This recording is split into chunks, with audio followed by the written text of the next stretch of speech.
Today we'll be having Sri Ganesha Puja followed by Rajarajeshwari.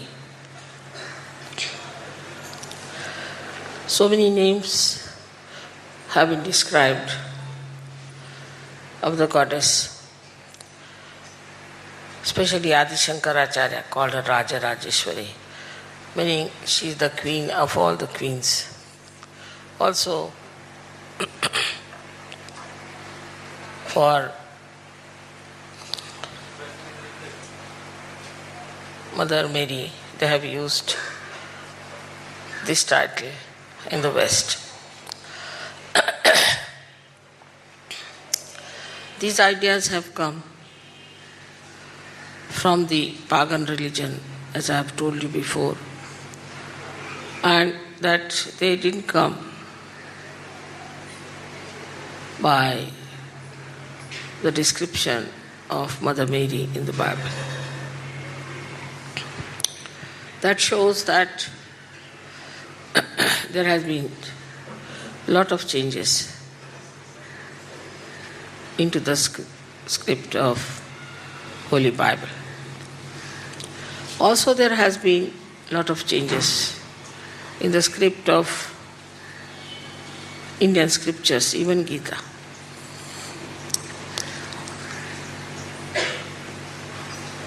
And that's how the derailment in every religion started.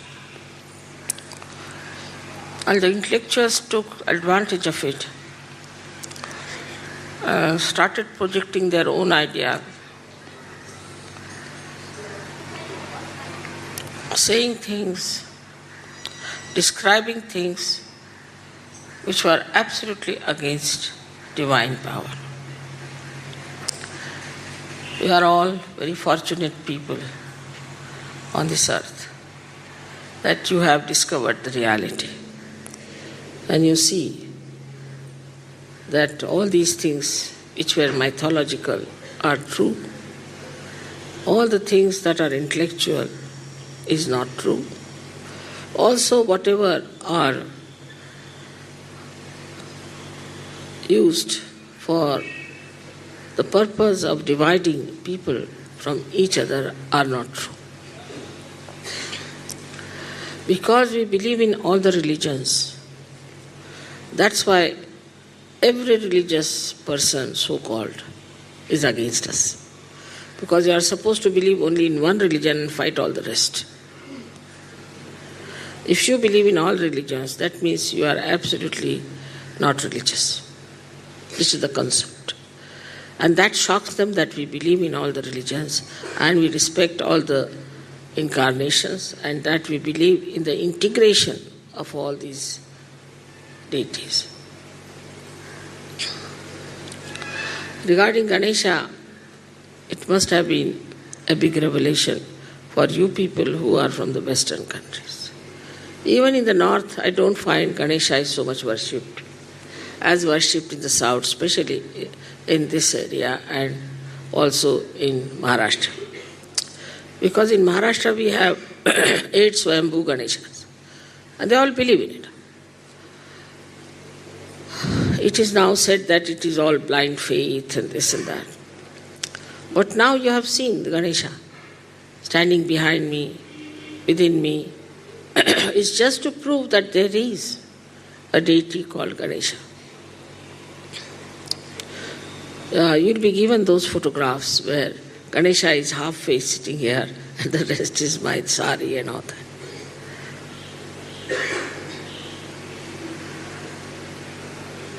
But all this is to convince you that there is a deity which is Sri Ganesh and that he works through Mooladhara. This knowledge was known to Indian people thousands of years back. This Kuchipudi dancing started 7th century before Christ. So you can imagine the concept of Ganesha must have been thousands of years back. So the people were very much evolved spiritually in this country And they knew what are the deities are, how they look like, what are their functions are. Though it was a secret knowledge for the general public, but whatever the saint said was accepted because there was no ego about it. I have been trying to locate why in the West people develop so much of ego. Still, I have not been able to find out the basic reason. Why this kind of aggressiveness comes in through the ego part. One can say that competitiveness and all that, but this has been the history in the West, that even the people who followed Christ, which was nothing but humility, absolutely writ large, everywhere, still those people were so aggressive. Now the humility is the main thing one has to understand. And you will be surprised, the humility is called as Vinay, which is the quality of Sri Ganesha. Vinayaka. Vidya Vinayana Shobhati. Vidya means the knowledge is only decorated with humility. So the humility you saw yesterday of these great artists and the great gurus who were there. The guru invited me to his academy and he made all kinds of offerings as they would do to a goddess. I was so much touched. The ready acceptance of me and of Sajo. Even this Kalakshetra, which was dominated by Theosophical Society, though this lady didn't bother so much about Theosophical Society, and she had created this big auditorium and all that, and everything she dedicated to art, she didn't allow Theosophical Society enter into it. Despite all that, how they accepted me, all of them, you can see so clearly their devotion and understanding. To be humble with a saint is absolutely an unwritten law of this country. And a saint is not to be challenged, not to be dominated. Whatever the saint says must be accepted.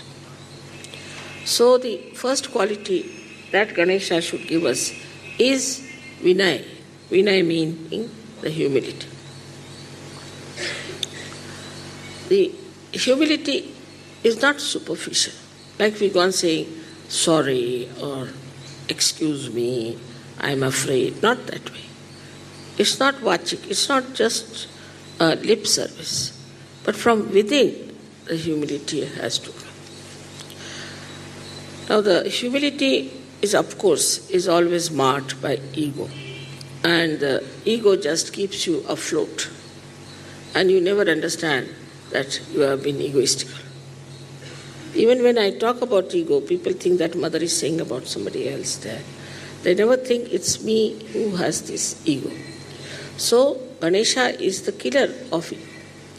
Because humility is the only thing that really can neutralize your ego. To humble down yourself, you have to see what. For example, in this country you have come very simple people, you see, living very simply. They don't have all these sophisticated things around them. Eating with their hands, eating on the plantain leaves, you see.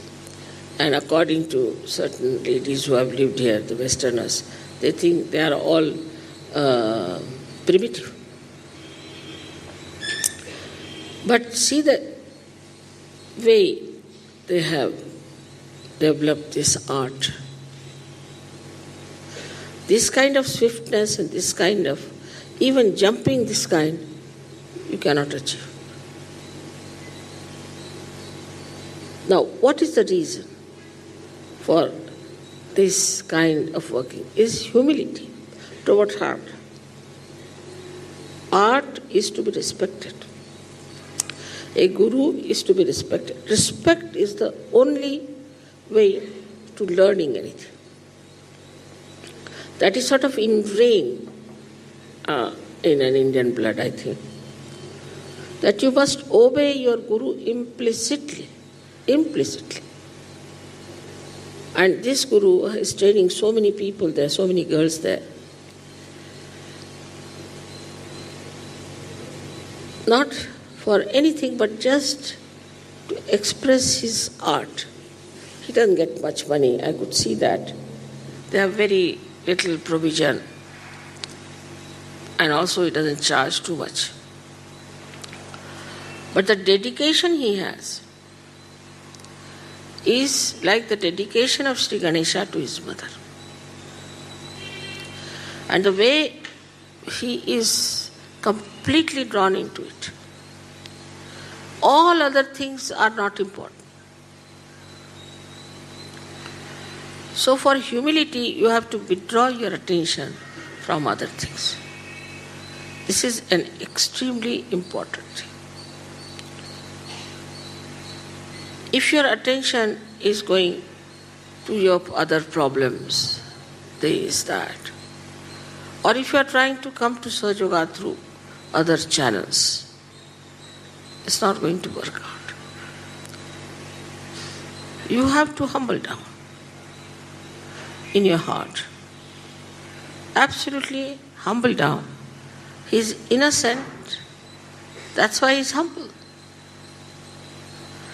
If you are not innocent, then you cannot be humble. Sign of innocence is humility. A good child, a nice innocent child, is extremely obedient. Whatever you tell them, they just obey. I know my grandchildren, once we were going to Nepal and it was very cold there. And their mother said they won't take anything on their heads. I said, I'll do it in one minute. I just called them, gave them pieces of ordinary cloth. I said, you have to cover your head. All right. They put it on their head, put it properly, fixed it up. They were looking a little queer, but they didn't mind. This is what is missing. And that's why we find the depth is less.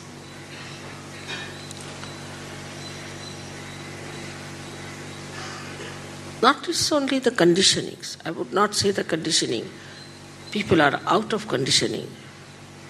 Even Indians have become like that. It's difficult for them to be humble. Very difficult. You may call it Western influence, or maybe that they have forgotten their past.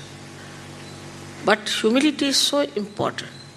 Like, I must tell you, from our childhood, though I was born in a Christian family, we had to touch the Mother Earth and ask her forgiveness first to your head. Then touch the feet of your parents. Then all elders in the family, isn't it so? Touch everybody's feet who are elder in the family.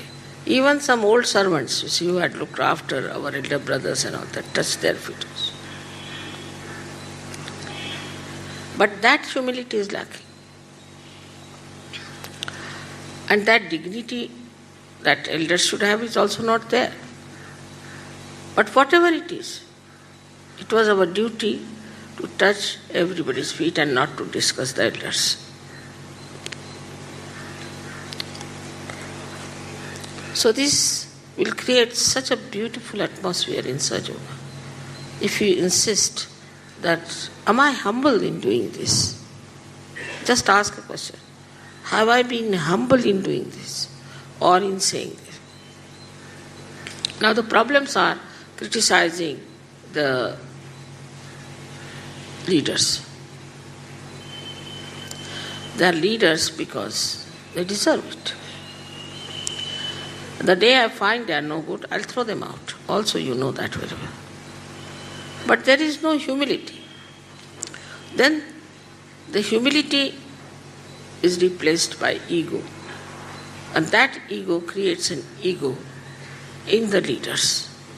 The leaders become egoistical. And so many leaders are thrown out. I just don't know where the balance has to come, whether I should blame the members or the leaders. So, Mother has appointed them as leaders. So let us be humble. After all, there must be some reason why Mother has asked them to be the leaders. Why should we try to quarrel with them, find faults? Like a union, we form.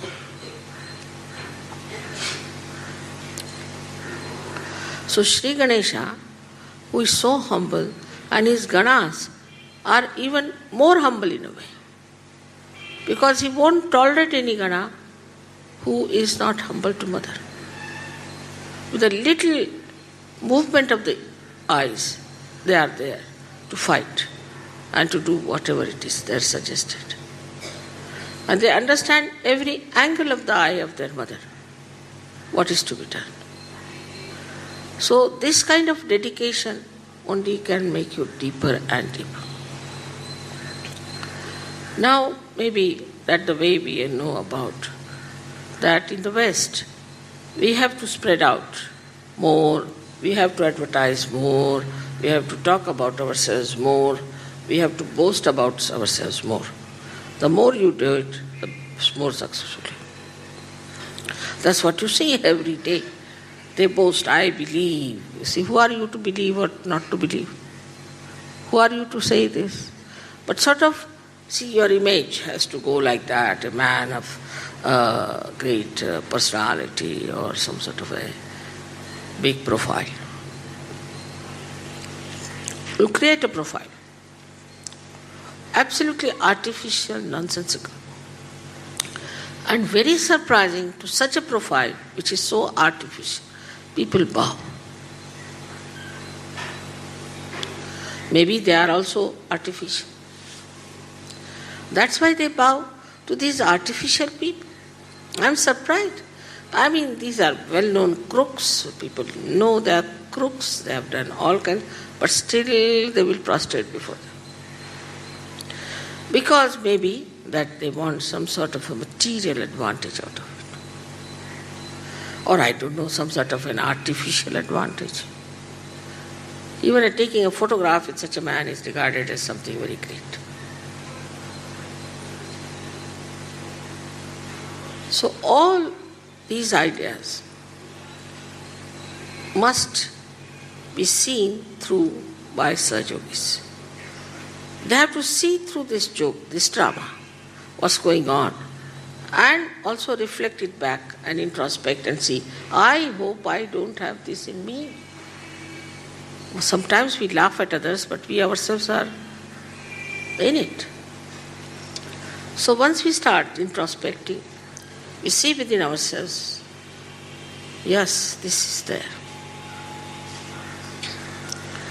There are certain Sahaja Yogis in certain countries have always been reported as, suddenly they say, Mother has given me special powers. Or they say, I am Mahamataji. Also there was one like that, Mahamataji.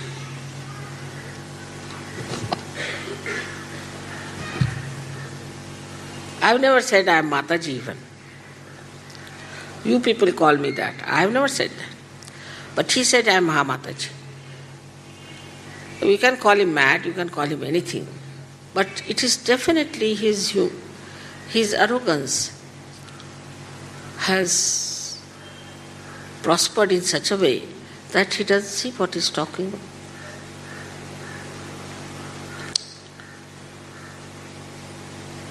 This is how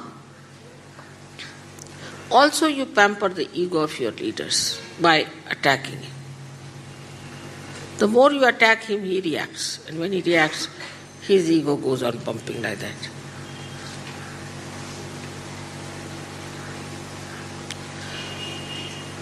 As I told you, today we are going to do the worship of Raja Rajeshwari. I have never said this to you before. I have never asked you to read Guru Gita for the same reason. I have never told you that she is Raja Rajeshwari. Because again, that might little bit go into your ego. How can she be the queen of all the queens?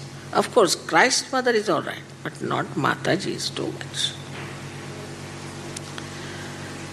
So I never told you this. I said, Baba, I am a humble mother, that's all, holy mother, finished. Creates holes here, that's why it may be. Whatever it is, I could understand what was the problem. And in a very humorous way, we have managed many things. But still, I feel that, see, the way these artists are, the way these people are, the way they are creating things, may not be according to your ideas about decorativeness or all that. You might say it's rather loud, or maybe this, that, as it is always in the brain. It could have been much less. There should be some spaced out thing and all that. You might start criticizing, because that's one of the qualities of people who are not humble, that they think they have a capacity to criticize anything. No, I don't like this color, it's no good. But the artist has made it with his heart. Appreciate it.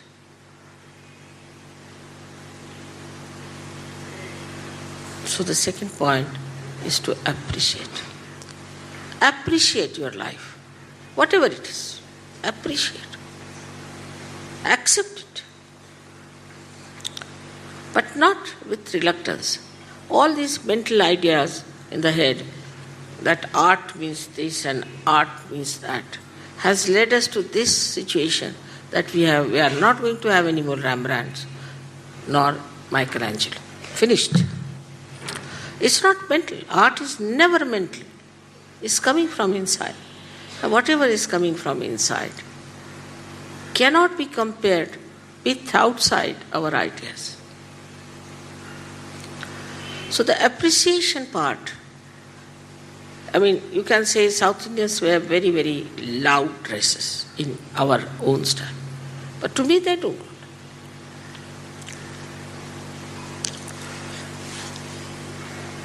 Some might say something else.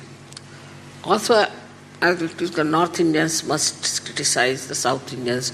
The South Indians must criticize the North Indians. But whatever it is, nobody is getting good out of anyone. Stupidity, it is stupidity. But to appreciate and to accept, you imbibe that. North Indians cannot like South Indian food, whatever it is. Whatever you may try, they cannot. They cannot like their musicals. Now, can you imagine? The whole of India divided into two parts. And the South Indians cannot like North Indian food, nor the North Indian dancing. I mean, even in our country. But so divisible is this country is that a person from Rameshwaram won't like food from Madras. A person from Madras won't like the food from Delhi. So these divisive methods have come through the innate humility not being you. If you can enjoy each and everything, then you are humble. If you can appreciate each and every expression, then you are humble.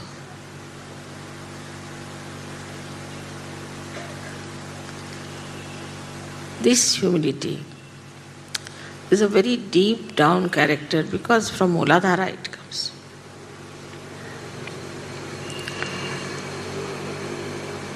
And that is what is Sri Ganesha. Just imagine he has a little rat on which he moves about. He doesn't have Impala cars or Rolls Royces. He just moves with all his big stomach. He moves on a little rat. No assertion of his powers. He is so humble. He's so sweet. And he's the creator of all the rhythms and things and vibrations. Without him, I don't know what would be this world. And that's what we have to really appreciate everywhere. Instead of denouncing this, that. I mean, like, even the color of this room, you may not like. This you may not like. I mean, there are so many things you don't like. Then I have to ask, what do you like? Baked beans, all right.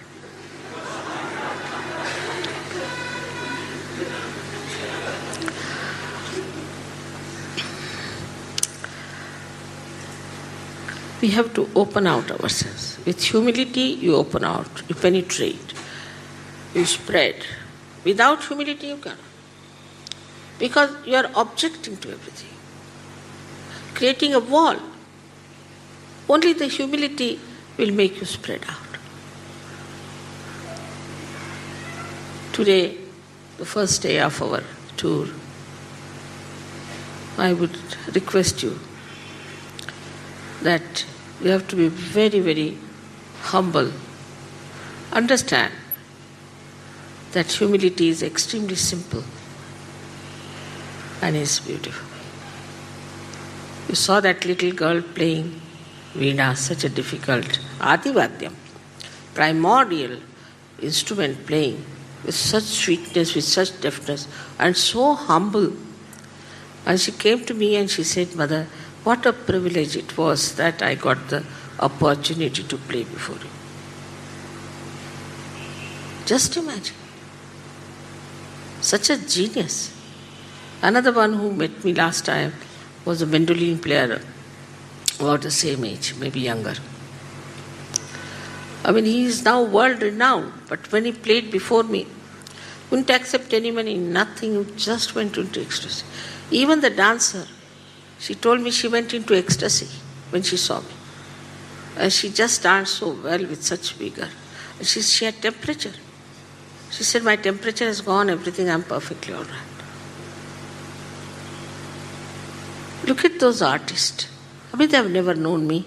They don't know anything about Sahaja. But what a humble understanding of divinity. Because they are humble. Divinity never asserts itself, doesn't propagate itself, doesn't make a big sound. So now they are here. Come along. Is that Guido? Italians have come. That's why I delayed the puja today.